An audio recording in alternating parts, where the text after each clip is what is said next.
সবচেয়ে মজার ব্যাপার হলো যে আমি একজন নারী উদ্যোক্তা, আমি অ্যাওয়ার্ডও পেয়েছি এই নারী উদ্যোক্তা হিসাবে। কিন্তু কিন্তু মজার ব্যাপার হলো কি, এখন আমাকে অনেকে আর নারী উদ্যোক্তা ওইটাই চিনে না, এখন আমাকে গ্রাফিক্স ডিজাইনার। আমি হালিদা পারভিন, আমার গল্পের সাথে কারোরই কথা মিলবে না। আমি একদমই অন্য ট্র্যাকের মানুষ ছিলাম এবং আমি আমার সাইকোলজি সাবজেক্ট, আমি ঢাকা ইউনিভার্সিটিতে চাইল্ড সাইকোলজি ডিপ্লোমা করা, আমার নিজস্ব একটা প্রতিষ্ঠান আছে, ওখানে আমি ওখানেই ছিলাম। আমি কিছুই এই ক্রিয়েটিভিটি, গ্রাফিক্স কিছুই জানতাম না, এই সম্পর্কে আমার কোনো ধারণাই নেই। আমার যা কাজ হয় লোকজনদেরকে বলে দেয়, ওরা করে দেয়, রেডি করে দেয়, এগুলাই জানি। আমি ওই একটু দেশের বাইরে চলে যাবো এরকম একটা ইচ্ছা আছে কিছুদিনের মধ্যে। তো আমার বড় বোন বললো তুমি একটু কম্পিউটার জেনে আসো, অন্তত আমার মেয়েও বললো, আমার মেয়ে ওখানে থাকে আমেরিকায়, তো বললো তোমরা একটু কম্পিউটার সম্পর্কে জ্ঞান রেখে যাও। তো কম্পিউটার সম্পর্কে জ্ঞান, তখন আমি শুনলাম যে ক্রিয়েটিভিটি। আমি এখানে আসছি যে ক্রিয়েটিভিটিতে আন্দাজে একটা ভর্তি হয়ে গেছি ডিজিটাল মার্কেটিং। তখন তো অনলাইন ডিজিটাল মার্কেটিং, অনলাইন প্রথম ক্লাস করলাম, অনলাইনে কিচ্ছু বুঝি না, এগুলো কিচ্ছু বুঝি না, অনেক কঠিন, হবে না, এটা আমি পারবো না, অনলাইন হবে না। আমি চলে আসলাম এখানে, সম্ভবত ফিমেল একজন ম্যাডাম ছিলেন, ওনাকে বললাম যে না না, আপনাদের কম্পিউটারে কোনো কোর্স থাকলে দেন, আমি ওইটা করবো। উনি বলে আমাদের এখানে তো ম্যাডাম কম্পিউটার কোর্স নেই, কী করবো তাহলে? বলে আপনি আপনার বলেন। আমি তখন ওনাকে কিছু কথা বললাম যে আমার এই ব্যাকগ্রাউন্ডে এই, তো বলে যে আপনি তাহলে গ্রাফিক্স ডিজাইনার। আপনি সেটা কী করে? তখন বলে যে এটাই, এইগুলো শেখানো হয়, এই যে লোগো, এগুলো তো আমাদের স্কুলে আমি করাই, কিন্তু এগুলো তো এটা যে গ্রাফিক্স এটা জানতাম না। তার আমি সত্যিকার অর্থে আমি যখন বলে যে এইটা করেন আপনি, এটা ভালো লাগবে, ভালো কথা, ভর্তি হয়ে গেলাম। আমি বললাম না, আমাকে অফলাইন দেন, আমি অনলাইন হবে না, টাইম দেন, এমন ক্লাস। আর যেহেতু আমার প্রতিষ্ঠান, সেখানে এখানে সময় দেওয়াটা আমার অসুবিধা নেই, আমি এসে 2 ঘন্টা করে যেতে পারবো। আন্দাজে বাসার কেউ জানে না, কিচ্ছু না, ভর্তি হয়ে গেছি। স্কুলে গেছি, টিচার বলে ম্যাডাম আপনি এটা কী ভর্তি হয়েছেন, আপনি কম্পিউটারে ভালো জানেন না, হঠাৎ করে এটা প্রফেশনালি এতে ভর্তি হয়েছেন, আপনি কী হবে? জানি না, ভর্তি হয়ে যাবে ইনশাল্লাহ। প্রথম দিন আসছি, আসার পরে আমি আমার যারা এর আগে ব্যাচ ছিল, তো ওদেরকে বলি যে আমি ভালো করে আমার বাসায় আমি একরকম চালাই, এখানে আর এক রকম লাগে, এই তুমি একটু বন্ধ করে দাও না প্লিজ, আমার পাশে যারা থাকে। আর সত্যিকার অর্থে আমার সাথে যারা আছে এরা ম্যাক্সিমাম আমার ছেলে মেয়ের বয়সী। আমার মেয়ে অলরেডি ডাক্তার হয়ে গেছে, আমেরিকারও ডাক্তারিতে প্রায় শেষের দিকে। আর আমার ছেলে ছোটো ছিল, সেন্ট জোসেফের 10 পরে, অত ছোটো অনেক। তো এরা আমার ছেলে মেয়ের বয়সী, এবং আমি দেখি আমার মেন্টররাও আমার থেকে ছোটো।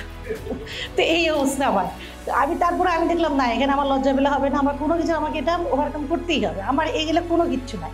হাজব্যান্ডকে বললাম, আমার হাজব্যান্ড ও ডাক্তার, প্রফেসরও, ও এইগুলোও বুঝে না, এসব সম্পর্কে তার ধারণা নেই। তো বলে আচ্ছা ঠিক আছে, পারবা তুমি? হ্যাঁ তুমি পারবা, পেরে যাবা। মেয়েও বলে কি হ্যাঁ পারবা।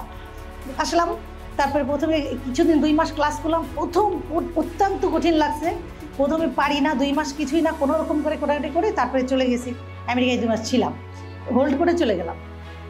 মামা মিস ছিল প্রথম 2 মাস, আমার আসলে কোনোদিনই ক্লাসটা ভালো লাগতো না। ক্লাস আসতাম, আমার কাছে মনে হতো একটা প্যারা মাথার উপর দিয়ে যায়, কঠিন। তারপরে ওখানে যে একটু প্র্যাকটিস টুকটাক করলাম না, যে আসার পরে যেটা হলো, আমি বললাম যে আমি, অনেকে বলে যে আপনি করেন, হাফিজুর রহমান স্যারের ইয়েতে যান।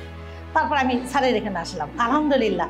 আমার বিশ্বাস করেন, আমার বলতে কোনো নাই, আমি হাফিজুর রহমান স্যারের একটা ক্লাসও নাই যে আমার বোরিং লাগছে, প্রত্যেকটা ক্লাস আমার ভালো লাগছে। এবং আমি আমার এই এতদিনের ক্লাসে, গত বছর মনে ফেব্রুয়ারিতে আমি প্রথম ক্লাস শুরু করি, সেদিকে আমি কিন্তু একটা ক্লাসও মিস দিই, স্যার জানে আমি একটা ক্লাসও মিস দিই এই পর্যন্ত। হ্যাঁ, আমি ক্লাস দিয়ে প্রত্যেকটা ক্লাসে করছি। এবং সবচেয়ে মজার ব্যাপার হলো যে আমি একজন নারী উদ্যোক্তা, আমি অ্যাওয়ার্ডও পেয়েছি এই নারী উদ্যোক্তা হিসাবে। কিন্তু মজার ব্যাপার হলো কি, এখন আমাকে অনেকে আর নারী উদ্যোক্তার ওইটাই চিনে না, এখন আমাকে গ্রাফিক্স ডিজাইনার। কেন?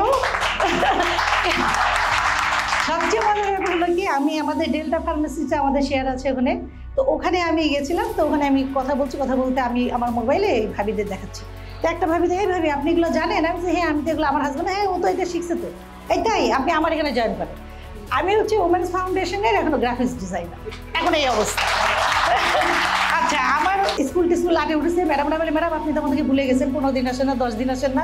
আমার অবস্থা এখন এমন, আমি আজকেও সকালে আমি একটা ওমেন ফাউন্ডেশনে এটা ব্যানার করে আসলাম, কয়েকটা অর্ডারই পেয়ে গেছে এর মধ্যে। এবং আরেকটা মজার ব্যাপার, আমার মনে সবচেয়ে ইচ্ছা যেটা ছিল সেটা হলো সেন্ট জোসেফের order. Saint Joseph English medium স্কুলের আমি এখন সার্টিফিকেট তৈরি করছি, ওদের একটা নাসার সার্টিফিকেট তৈরি করছি। এখন সত্যিকার অর্থে আমার এমনি পরিচিত অনেক ঢাকা শহরে বেশ ভালো মোটামুটি আছে, আমি যেখানেই যাই জানি আমি কাজ পাবো। তা এইটা আমি কেন করলাম, যে এটা আমি যে কোনো জায়গায় যাই সেখান থেকে এটা চালিয়ে যেতে পারবো। এবং সত্যিকার অর্থেই আমার মনীষ স্যার, তারপরে সিধুজন স্যার, তারপরে হ্যাপি স্যার, কারোর সম্পর্কে কোনো কিছুই আমার আইডিয়া ছিল না। এখন মোটামুটি আমি বুঝে গেছি, এটা নিয়ে আমি খুবই মজা পাই। এবং আমি ধন্যবাদ যে স্যার এত সুন্দর একটা প্রতিষ্ঠান, এবং এটা আমি যারই সাথে পরিচয় হই সবাইকেই কিন্তু এই কথাটা বলি। এবং আমার অনেকেই চাই আমি এখানে ভর্তি হবো, তো আসবো, এরকম কথা বলে। তাই সব কিছুই আপনাদের জন্যই। যদি আমি একদম জিরো ছিলাম, কিন্তু এখন আলহামদুলিল্লাহ আমি এটা খুবই ভালো লাগে।